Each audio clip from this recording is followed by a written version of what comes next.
Welcome to AD4 TV Radio News Update. My name is Adeyemi Tosin. In the news today, the United Kingdom government has decided to block a disputed Scottish bill planned to make it easier for people to change their legal gender, revealing that the draft law will conflict with equality protections applying across Great Britain. Scotland's First Minister Nicola Sturgeon said the act is a full-frontal attack on the Scottish Parliament and vowed to obstruct it, as Scottish ministers will defend the bill if the veto succeeds. It will be the first of many. The United States military has started an expanded training program of Ukrainian forces, which is directed on large-scale combat to boost Ukraine's ability to take back territory from Russian forces. Chairman of the Joint Chiefs of Staff, General Mark Milley, said the training began on Sunday in Germany and will continue for 5 or 6 weeks, as about 500 soldiers will go through the training focused on combined arms warfare. Milley said the United States military wants the Ukrainian forces to have the capability to successfully defend their country. Germany's Foreign Minister Annalena Baerbock, during her visit to the International Criminal Court in The Hague on Monday, suggested that a new scheme of special international tribunal be established to bring Russian leaders to justice. Baerbock said the suggested solution was necessary as international law currently needs to be involved in reducing and prosecuting Russian war crimes in Ukraine. In another development, Somali Defense Minister Abdulkadir Mohammed, in a press interview today with Voice of America Somali, reported that government forces have seized 2 towns previously controlled by militant group Al-Shabaab in the central Galmudug state.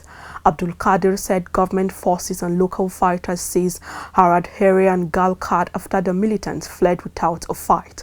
He also said the Somali government will work on returning the fled residents back to their towns.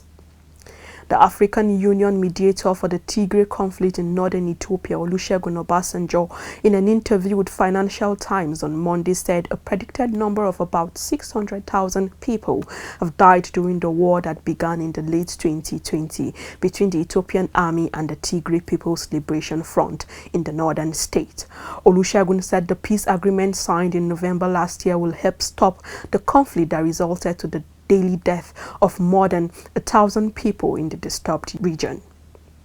Meanwhile, Nigeria's Central Bank Governor Godwin Emefiele resumed office at the CBN headquarters in Abuja after spending several weeks in the United Kingdom and the United States following reported plots by the Department of State Services to arrest him, which may be on hold. Recall that a coalition of human rights activists expressed concern about the DSS plot to arrest Emefiele, saying the plan was orchestrated by politicians who were not comfortable with the economic reform policy of the Apex Bank, especially the designation of the Naira.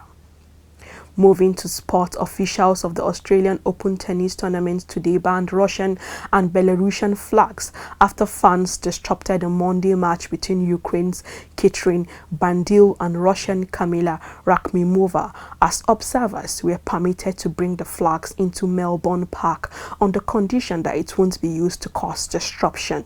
Recall that Russian and Belarusian athletes have not been able to play under their country's flag in several sports, including tennis, since the invasion of Ukraine began in February last year. For more information, please visit our platforms showing on the screen right now. Many thanks for watching.